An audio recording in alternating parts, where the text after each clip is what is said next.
Segons diu una llegenda, va ser en una nit tremenda, que el rei Pere el va engendrar com si fos un novelsà, enganyat per la muller Maria de Montpeller i Renoi. Un cop fou nat ho va tenir complicat. Com a penyora de pau, Montfort el rep al palau. El seu pare, amb Bacinet, deixa la pela a Muret. Quan pot, surt de Carcassona i als 6 anys rep la corona. Els seus oncles, Sanç i Ferran, per ben poc no la hi perdran. El defensa de la front, en Guillem de Montredon, que el té guardat a Montsó, on apreve la lliçó.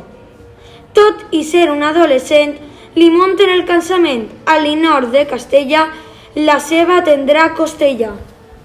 A Peníscola fa un setge, que no acaba amb sang ni fetge, sinó amb un fracàs rodó, n'ha de tocar el pirandó. Té al seu regne uns quants barons, rebels i buscarraons, que se li giren d'espatlla, però aviat els posa a ratlla. Dina amb Pere Martell i, seguint el seu consell, un matí surt de Salou disposat a fer enrenou. Va a fer fora els sarraïns de Mallorca mar endins.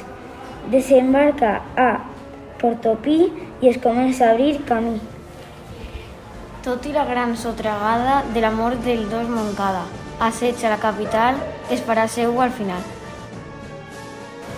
I aviat podrà anar a missa.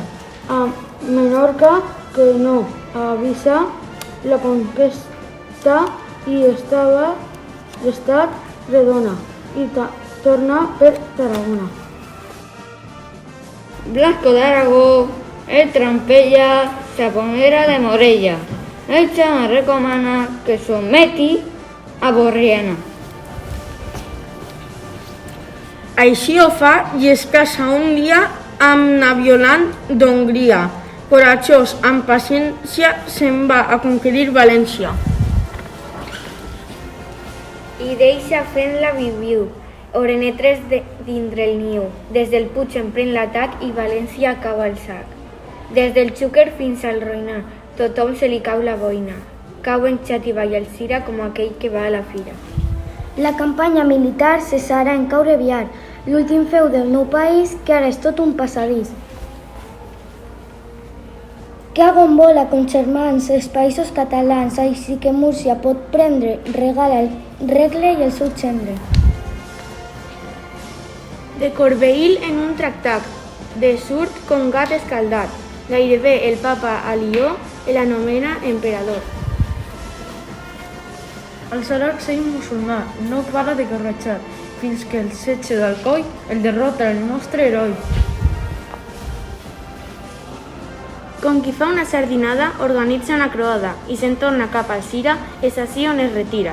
El rei Jaume no pot més, va i arregla els seus papers i abdica a favor de Pere, el seu fill que ja no espera. Tot Mallorca i Rosselló dona a Jaume el fill minyó. I a nosaltres i als nets ens deixa el llibre dels fets. Es disposa a anar a Poblet, però no hi arriba, pobret. 1276 va haver dret al paradís.